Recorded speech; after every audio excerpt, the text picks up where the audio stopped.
السلام علیکم پیارے دوستو، بسم اللہ الرحمن الرحیم۔ سچے اور دلچسپ واقعات سننے کے لیے ہمارے چینل کو سبسکرائب کریں۔ خداوند متعال نے حضرت جبرائیل علیہ السلام کو ندا دی، اے جبرائیل جلدی زمین پر جاؤ، اگر نہیں جاؤ گے نہ زمین پر اور نہ آسمان میں کسی بھی موجودات کو زندہ نہیں رکھوں گا۔ حضرت جبرائیل علیہ السلام کتنی بار انسان کی شکل میں زمین پر آئے اور کتنی بار بہت تیز رفتاری کے ساتھ زمین پر آنا پڑا۔ اتنی تیز رفتاری کے ساتھ آنا پڑا یہاں تک کہ حضرت جبرائیل علیہ السلام کے پر بھی جلنے لگے۔ یہودی کیوں حضرت جبرائیل علیہ السلام سے نفرت کرتے ہیں؟ ہم اس ویڈیو میں فرشتے جبرائیل کے بارے میں آپ کو ساری معلومات دیں گے۔ انبیاء کے قصص میں بھی جبرائیل علیہ السلام کا ایک بنیادی کردار رہا ہے، کیونکہ وہ حضرت آدم علیہ السلام سے لے کر حضرت عیسیٰ علیہ السلام تک انبیاء کا معلم اور مددگار رہے ہیں۔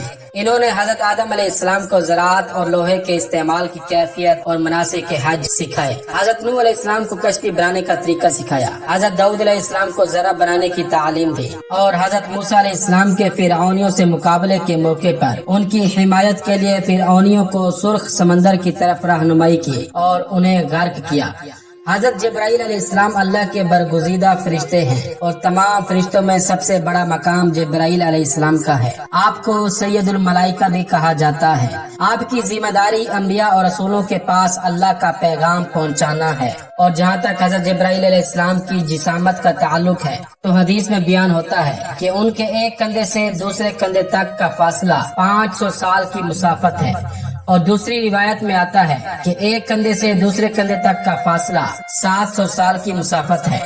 ابن خزیمہ سے روایت ہے کہ آپ صلی اللہ علیہ وآلہ وسلم نے مزید فرمایا کہ 700 سال کی مسافت سے مراد ایک تیز رفتار پرندے کا لگاتار 700 سال تک اڑتے رہنا ہے، جیسا کہ خود حضرت محمد صلی اللہ علیہ وآلہ وسلم نے جبرائیل کو دیکھا تو فرمایا کہ اس نے جب اپنا پر کھولا تو پورے افق کے اوپر جو اس پر تھا وہ چھا گیا اور سارا افق مشرق سے لے کر مغرب تک وہ اس نے ڈھانپ لیا۔ حضرت لوط علیہ السلام کی قوم جو کہ پورے شہر پر آباد تھی، اس کو حضرت جبرائیل علیہ السلام نے اپنے پر کے ایک کونے سے پورے شہر کو اٹھا کر تباہ کر دیا۔ حضرت جبرائیل علیہ السلام کی شخصیت انسانی ذہن میں نہیں سما سکتی اور آپ اسے سمجھنے سے قاصر ہیں۔ حضرت جبرائیل علیہ السلام کا نام قرآن مجید میں جبریل بھی بیان ہوا ہے۔ واضح ہے کہ ایک موجود اس عظمت کے ساتھ اپنے اصلی چہرے کے ساتھ پیغمبر صلی اللہ علیہ وآلہ وسلم اور دوسرے انسانوں کے سامنے ظاہر نہیں ہوتی۔ حضرت جبرائیل علیہ السلام میں چہرے کو تبدیل کرنے کی توانائی ہے کہ جس وقت ضرورت ہو، حتیٰ ایک چڑیا یا کبوتر کے اندازے کے مطابق بھی ہو سکتے ہیں۔ جب حضرت محمد صلی اللہ علیہ وآلہ وسلم کی عمر مبارک 40 سال کی تھی تو آپ اپنا زیادہ تر وقت نور کے پہاڑ غار ہرا میں گزارتے تھے اور تنہائی میں عبادت کرتے تھے، اور بالآخر 27 رجب کی رات آ گئی، وہ رات جو خاص ہونے جا رہی تھی۔ اس رات پیغمبر صلی اللہ علیہ وآلہ وسلم نے افق پر نورانی مخلوق کو دیکھا۔ پیغمبر صلی اللہ علیہ وآلہ وسلم فرماتے ہیں کہ اس نورانی مخلوق نے فوراً مجھے حکم دیا کہ پڑھو، لیکن میں نے جواب دیا کہ مجھے پڑھنا نہیں آتا۔ اس کے بعد نورانی مخلوق نے مجھے اپنے بازوؤں میں لیا، دوبارہ کہا کہ پڑھو، میں نے دوبارہ کہا کہ مجھے پڑھنا نہیں آتا۔ نورانی مخلوق نے دوبارہ مجھے آغوش میں لیا اور کہا کہ پڑھو، میں نے دوبارہ کہا کہ مجھے پڑھنا نہیں آتا۔ تیسری بار اس نے مجھے زیادہ محکم اپنے بازوؤں کے درمیان لیا اور چھوڑ دیا۔ اس کے بعد میری جانب رخ کیا اور کہا، اپنے پروردگار کے نام سے پڑھو کہ جس نے خلق کیا، پڑھو اس پروردگار کے نام سے جو کریموں کا کریم ہے، جس نے قلم کے ذریعے سے تعلیم دی۔ حضرت جبرائیل علیہ السلام اور پیغمبر صلی اللہ علیہ وآلہ وسلم کے درمیان یہ پہلی گفتگو تھی، اور قرآن مجید کی پہلی آیت بھی اسی وقت پیغمبر صلی اللہ علیہ وآلہ وسلم پر نازل ہوئی۔ حضرت محمد صلی اللہ علیہ وآلہ وسلم اور حضرت جبرائیل علیہ السلام کی پہلی گفتگو سے ہمیں پتہ چلا کہ حضرت جبرائیل علیہ السلام اپنے اصلی چہرے کے ساتھ پیغمبر صلی اللہ علیہ وآلہ وسلم کے پاس نہیں جاتے تھے۔ تاریخ کے دوران کسی بھی پیغمبر نے حضرت جبرائیل علیہ السلام کے اصلی چہرے کو نہیں دیکھا ہے، صرف پیغمبر اکرم صلی اللہ علیہ وآلہ وسلم نے حضرت جبرائیل علیہ السلام کا اصلی چہرہ دیکھا تھا۔ حضرت جبرائیل علیہ السلام پیغمبر خدا صلی اللہ علیہ وآلہ وسلم سے پہلی ملاقات کے بعد مسلسل ان سے ملاقات کو جاتے رہے، رسول خدا کے ساتھ وقت گزارتے تھے۔ حضرت جبرائیل علیہ السلام جب انسانی شکل میں پیغمبر کے پاس آتے تھے तो अतराफ के लोग भी जिब्राइल को देखते थे और उनसे बात कर सकते थे, लेकिन वो नहीं जानते थे कि ये हजरत जिब्राइल अलैहिस्सलाम है, क्योंकि हजरत जिब्राइल अलैहिस्सलाम अपना चेहरा बदल लेते थे और इंसानी चेहरे में उनसे मुलाकात करते थे और दूसरे उन्हें नहीं पहचानते थे। एक मर्तबा हजरत जिब्राइल अलैहिस्सलाम इंसानी शक्ल सूरत के साथ रसूल खुदा की मुलाकात को गए थे। रसूल खुदा से सवाल पूछते हैं और फिर वहाँ से चले जाते हैं। इस सवाल के बाद रसूल खुदा असहाब की जानिब रुख करते हैं और फरमाते हैं, ये शख्स के जिसने अभी मुझसे सवाल किया है ये जिब्राइल अलैहिस्सलाम थे। इस तरह सहाबा कराम समझ गए कि जिब्राइल अलैहिस्सलाम इंसानी शक्ल सूरत में रसूल खुदा से मुलाकात के लिए आते हैं। एक हदीस में बयान हुआ है कि एक दिन रसूल खुदा को नूर से नीचे की जानिब उतर रहे थे। आसमान की जानिब निगाह की और आसमान की गहरी फिजा में जिब्राइल अलैहिस्सलाम को उनके असली चेहरे के साथ देखते हैं। हजरत जिब्राइल अलैहिस्सलाम का यकीन न आने वाला चेहरा एक लम्हे के लिए रसूल खुदा को हैरान कर देता है। एक और मर्तबा भी रसूल खुदा हजरत जिब्राइल अलैहिस्सलाम के हकीकी चेहरे को देखते हैं। मेराज पर जाते हुए हजरत जिब्राइल अलैहिस्सलाम रसूल खुदा सल्लल्लाहु अलैहि वसल्लम के हमरा थे और रसूल खुदा ने दोबारा हजरत जिब्राइल अलैहिस्सलाम के हकीकी चेहरे को देखा। रसूल खुदा को जब भी फुर्सत मिलती थी हजरत हमजा से हजरत जिब्राइल अलैहिस्सलाम के जमाल, ज़िबाई और बुजुर्गी के बारे में बात करते थे। एक दिन हजरत हमजा ने रसूल खुदा से हजरत जिब्राइल अलैहिस्सलाम को मुस्तकीम देखने की दरख्वास्त की।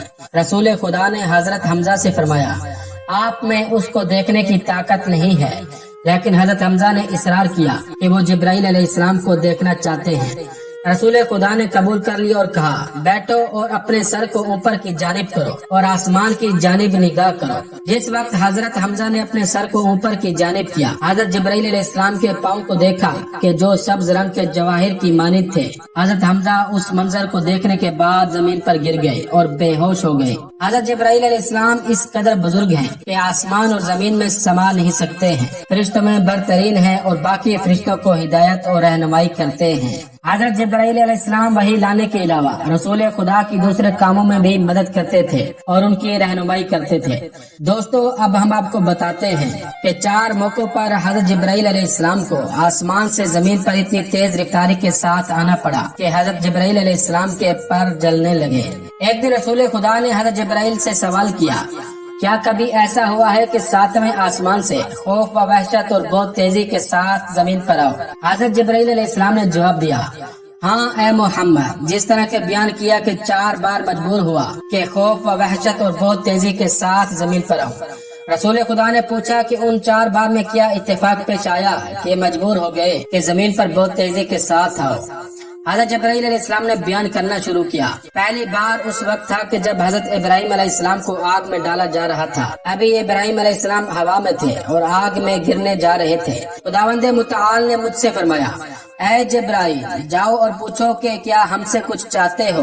हजरत इब्राहिम अलैहिस्सलाम अभी हवा में हाथ पांव मार रहे थे और गिर रहे थे कि मैं बहुत तेजी से जमीन पर उतरा और इस सवाल को पूछा। हजरत इब्राहिम अलैहिस्सलाम की जो जमीन और हवा के दरमियान गिरने की हालत में थे, कहा, अगर खुदा की जानिब से ये मेरे लिए है तो मैं हाजिर हूँ और कबूल करता हूँ। जब खुदा ने हजरत इब्राहिम अलैहिस्सलाम की इस बात को सुना, आग को हुक्म दिया कि गर्म नहीं रहना और जमीन को हुक्म दिया कि ऐ जमीन सख्त नहीं रहना। रसूल खुदा ने पूछा, दूसरी बार जब जमीन पर आए तो वो कौन सा वक्त था? हजरत जिब्राइल अलैहिस्सलाम ने कहा, वो वक्त जब हजरत इब्राहिम अलैहिस्सलाम चाहते थे कि अपने बेटे इस्माइल अलैहिस्सलाम को ज़िबा करें। मजबूर हो गया कि तेजी से खुद को जमीन पर पहुंचाऊं। मेरे परवरदिगार ने मुझसे कहा, ऐ जिब्राइल, इस दुम्बे को लो और इब्राहिम तक पहुंचाओ ताकि अपने बेटे की बजाय इस दुम्बे की कुर्बानी करे। जब आ रहा था तो देखा कि इब्राहिम अलैहिस्सलाम ने चाकू को उल्टा अपने बेटे के गले पर रखा। हजरत इब्राहिम अलैहिस्सलाम इस बात से मुतवज्जा होते हैं और चाहते हैं कि चाकू सीधा करें। मैंने खुद को तेजी के साथ 7वें आसमान से जमीन पर पहुंचाया। रसूल खुदा ने फिर पूछा कि तीसरी बार किस वक्त आसमान से जमीन पर बहुत तेजी के साथ आए? हजरत जिब्राइल अलैहिस्सलाम ने फरमाया, तीसरी मर्तबा जब हजरत यूसुफ अलैहिस्सलाम को उनके भाइयों ने कुएं में गिरा दिया तो मुझे अल्लाह ताला का हुक्म हुआ कि मैं हजरत यूसुफ अलैहिस्सलाम को कुएं की तह तक पहुंचने से पहले उन तक पहुंचकर उनको अपने परों पर उठाकर कुएं की तह में मौजूद एक पत्थर पर बिठा दूं। रसूल खुदा ने फिर पूछा कि चौथी बार किस वक्त जमीन पर तेजी से आए? हजरत जिब्राइल अलैहिस्सलाम ने फरमाया, ऐ मोहम्मद, चौथी बार के बारे में ना आप पूछें और ना मैं बयान करूं। इसके बाद इस वाक़े को बयान किया। हजरत जिब्राइल अलैहिस्सलाम ने फरमाया, आप जंगे ओहद में थे, मैं भी 7वें आसमान पर अपनी जगह पर था। आप पर हमला हुआ और लोहे की टोपी आपके गाल के अंदर गई और उसी वक्त खून का एक कतरा बहना शुरू हुआ। जब वो खून का कतरा आपके गाल से जमीन पर गिर रहा था, खुदा ने मुझसे कहा, ऐ जिब्राइल, जल्दी खुद को पहुंचाओ कि अगर मेरे रसूल का खून जमीन पर गिरेगा, मैं कसम खाता हूँ कि न आसमान में और न जमीन पर किसी मौजूदात को जिंदा नहीं रखूंगा। इसको सुनने के बाद मैं बहुत ज्यादा खौफ व वहशत के साथ जमीन पर तेजी के साथ आया। इस कदर जल्दी आया ताकि वो खून का कतरा जमीन पर न पहुंचे। अपने पैर को खून के कतरे और जमीन के दरमियान हायल किया। खून का कतरा जो आपके गाल से गिरा था मेरे पैर पर गिरा। हत्ता इजराइल अलैहिस्सलाम ने भी इस लम्हे अपना काम रोक दिया था और इस मंजर को देख रहे थे।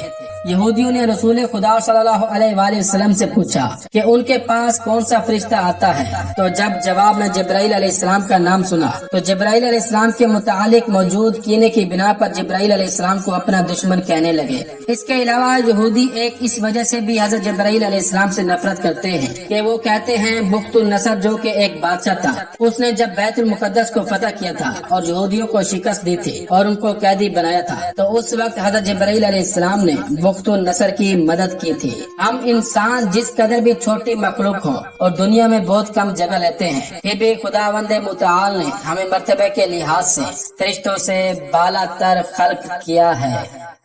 तो ये था आज का वाकया। दोस्तों, अगर वाकया पसंद आया हो तो इस वीडियो को लाइक करें, कमेंट करें और शेयर करें। और इसी तरह के सच्चे और दिलचस्प वाकयात सुनने के लिए हमारे चैनल को सब्सक्राइब करें। अस्सलामु अलैकुम वरहमतुल्लाहि वबरकातुहू।